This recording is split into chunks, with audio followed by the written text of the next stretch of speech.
which probably accounts for the fact that that desire is vastly in exceed of the demand is in exceed of the supply. As C.S. Lewis puts it, if everybody ate as much as they want, the world could still supply all the food. But if everybody had as much sex as they want, every male would populate an entire village. So what we want, I think, in sexual desire, and maybe in a few others, is that of which sex is an icon. What I'm looking for in looking for the perfect wave as a very poor but fanatical surfer is really God. I want to surf on God. And even if I find the perfect wave, I say that's just an icon. Hi. If from your arguments I take the premise that God exists, and I heard you use the term sinners earlier. That's not my premise, that's my conclusion. Okay, your conclusion that sinners, so therefore we're less than perfect. Yeah. How do you have perfection and imperfection coexist? Because once imperfection touches perfection, then we have imperfection. It can't. That's the deepest answer to why good people suffer. Because the sculptor has to perfect his statue, and we're far from perfect. So we need a lot of cooking. How you doing? I am a strong proponent of positivity in terms of the here and now, what is to be and what was. I've often found myself telling people that this life we live is predetermined, which means I do believe in God. I believe that there's a God that does exist, and he orchestrates our lives. Everything that we do, everything that we say, this conversation I'm having with you right now was all predetermined. When you spoke earlier about infinite time, I'm trying to understand what it is that, or who it is, we all as people assume that it's God, that there is a higher being, that there's somebody that's orchestrating our lives, that is somebody that we find faith in, that we pray to, that we believe in, that can solve all our ills. When I find myself posed with the question from other people about where, who, what, when, why things are done, I always find myself saying, everything that we do, everything that we are, everything that we become was already predetermined. Our life here was predetermined the day we were born, but we do not know when that day. So I believe that too. What question emerges from that? My question is, the fact that you posed a question about whether or not God exists, the gentleman before me just confirmed that you do believe in God, like myself. How can we or should we believe that God in itself is a person, can be visible? You understand what I'm saying? Maybe I'm not wording it right. Okay. Tough one. Huh? Some of the arguments for the existence of God just prove that there's some sort of creator. Okay. Others, like the moral argument, or an argument I didn't give you, the argument from consciousness, the analogy of the brain as a computer is close to that, I think prove that God is not just a force, but a person with a mind and a will. Because design requires a mind, and a moral law requires a will. Then the next question is, has this God, who is perfect and all-powerful and a mind and a will, has this God ever intervened, made himself visible, come into our world, done miracles? In order to answer that question, you have to look at history and the historical evidence. If I may. One other question I have is the belief in the Bible, which was supposedly written before there was a formidable language. And it chronicles things from thousands of years ago that we're experiencing today. Now, the fact that there is supposedly, and I believe there is, a God who wrote this book anticipatory of the things that we're going through now, can you give me some sort of... Oh, yes. The Bible is one of the biggest pieces of historical evidence. There's no book like it. The fulfilled prophecies, the total lack of historical contradictions. It's an amazing book. Looked at by the same standards as you look at any other books, it'll stand out as unique. Thank you. Dr. Kreeft, given the logical consistency of your arguments, your presentation, there was one thing that I probably didn't understand, and I just need some clarification. You said that if any of us answered yes to the question of wanting to meet God in the next 2 minutes, if that were an option, we would have to be either, I think you said, a very great saint or a great fool. Or a great fool, yeah. Yet, since God is love, and since He does, if I understood other portions of your presentation correctly, He does love even sinners, why would we not? And why would one have to be a fool to desire that, even if one were not a great saint? Because love is not spelled L-U-V. It's spelled capital L-O-V-E. And love is like a volcano. The love of God makes God more formidable, not less. Because love, absolute love, perfect love, infinite love, is utterly intolerant of any imperfection in the beloved. If one of you ladies came up to me and said, Professor, can I have a minute of your time? I want your advice here. I'm losing a lot of money and I don't know how to pay my taxes, so I think I'm going to become a prostitute. You think it's a good idea? I would say, no, I think it's a stupid idea. Go away. I'm not interested. But if my wife said that, I wouldn't just say, go away, it's a stupid idea. I'd shout and scream. The more you love somebody, the more you expect of them. We expect the most of the people we love the most. So if God loves us infinitely, His expectations, His demands on us are so vastly excessive of what we are that when we meet Him, we fall down at our feet as one dead. Very pious people say, and maybe they don't really mean often, God told me this, God told me that. And I'm tempted to ask them, when did God tell you? Oh, last night. You met Him, yes. What happened when you met Him? Oh, He comforted me. No, that wasn't God. If you meet the real God, you don't feel nice. You don't jab Him in the ribs and say, hey, let's go to a bar. Sorry, that's the God of the Bible. It's not convenient, it's not comfortable, and it's not going to win thousands of people into rich programs where you can go on television and make millions of dollars by saying, my God will pat you on the head if you only give me money. But that's what we're stuck with.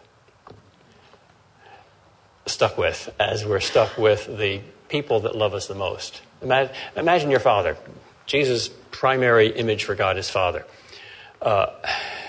When you got an F on your report card when you were in elementary school, the other kids laughed at it, and maybe your teacher frowned, but you didn't want to meet your father then.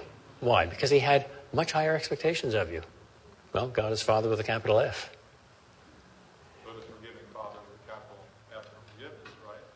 Yes, absolute love and absolute forgiveness. And the worst thing about us is the pride with which we don't accept that forgiveness. Because in order to accept forgiveness, you have to admit that you're a sinner. Got time for 2 more questions?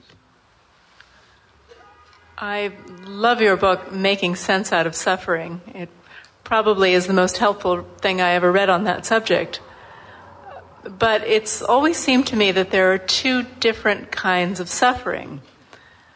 I'm tempted to say that the only really compelling argument against the existence of God was formulated by a much deeper mind than mine. I think it was Dostoevsky who said the only compelling argument against the existence of God is the suffering of children.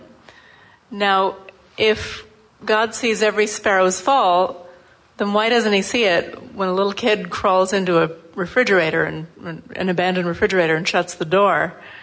Again, the 2 different kinds of suffering. I've never been a mother, but I think if I had a child who got very sick and died in my arms, I think maybe with the help of faith and prayer, I might be able to go on with life.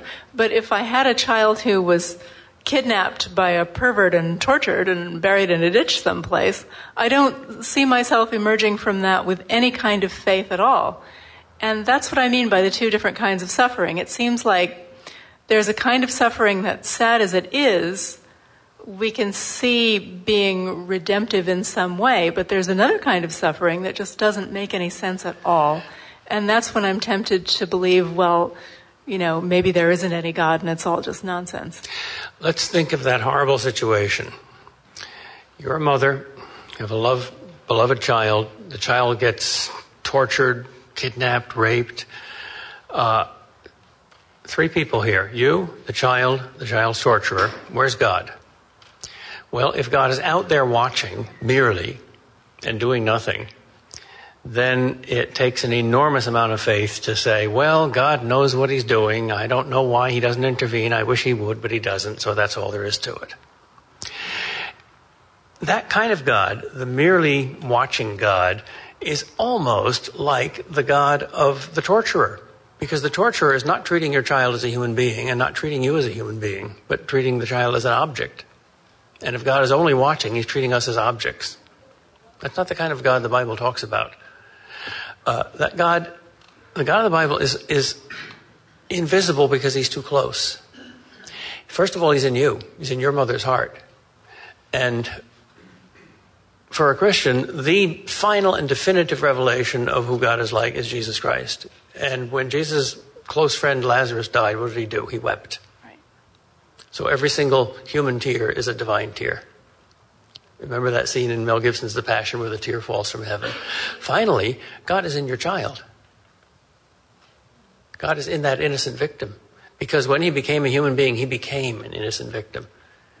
Remember that incredibly moving scene in The Passion where Mary, seeing Jesus on the way to the cross, remembers how when he was a little kid, he fell down and she could go up and pick him up. He can't do that now. He falls down onto the cross. She can't pick him up. And she says to him, why do you have to do all this? And he turns to her and says, see, Mother, I make all things new. That's a funny kind of answer to the problem of evil, but it's the only one that satisfies the heart. And maybe the only answer there is. Yeah. Thank you. Last question. Your representation of Bertrand Russell was the best I've ever heard. Quite. I knew Malachi Martin very well, the Jesuit priest, one of your greatest authors. And it was he who taught me, and I've since discovered that this is corroborated abundantly, that the only name to which evil spirit responds in exorcism is that of Jesus Christ. Mm-hmm. Is not that a perfect confirmation of the existence of God? Yes, it is. It is not a proof, it is a confirmation. I have never seen an exorcist, but I've talked to people an exorcism performed, but I've talked to people who have. And the 40-year-old movie, The Exorcist, which caused an incredible commotion, some of it very deep and religious, as was caused by no other movie. I think The Exorcist and The Passion are probably the 2 movies that have discombobulated human hearts the most. That was based on a real case. Yes. And that's why it was so moving. And the sequels weren't. Yeah, it happens. Well, it's certainly what catapulted me towards Christ. Yeah. And to come back to my very first point, William James's point about the difference that a belief makes. If we are in a world where there is just secularity and neutrality as one option, and God and the infinite good as another option, then God might be the icing on the cake. But if we are in a world where there is perpetual warfare between good and evil, starting with our own heart, then you need God as much as you need a life raft. I know you said last question, Eric, but may I just humbly suggest to Dr. Kreeft that perhaps the answer to the child being kidnapped and raped is the great fact of free will. Free will was given to us by God, and that rapist misused his free will upon the child. That explains the origin of it. That explains the cause of it. God respects our free will so much. But deep down, the mother doesn't want God to respect free will that much. Well, When but God the mother doesn't control the universe. When God performs a spectacular miracle, which he doesn't do very often, I like to say, I love it when he does stuff like that. Why doesn't he do it more often? Well, Right. his love respects our freedom so amazingly Yes. that we don't like it. So that's half the answer. The other half is not just what he didn't do, namely turn us into robots and perform frontal lobotomies before people got bad thoughts, but what he did do. See the movie or read the book.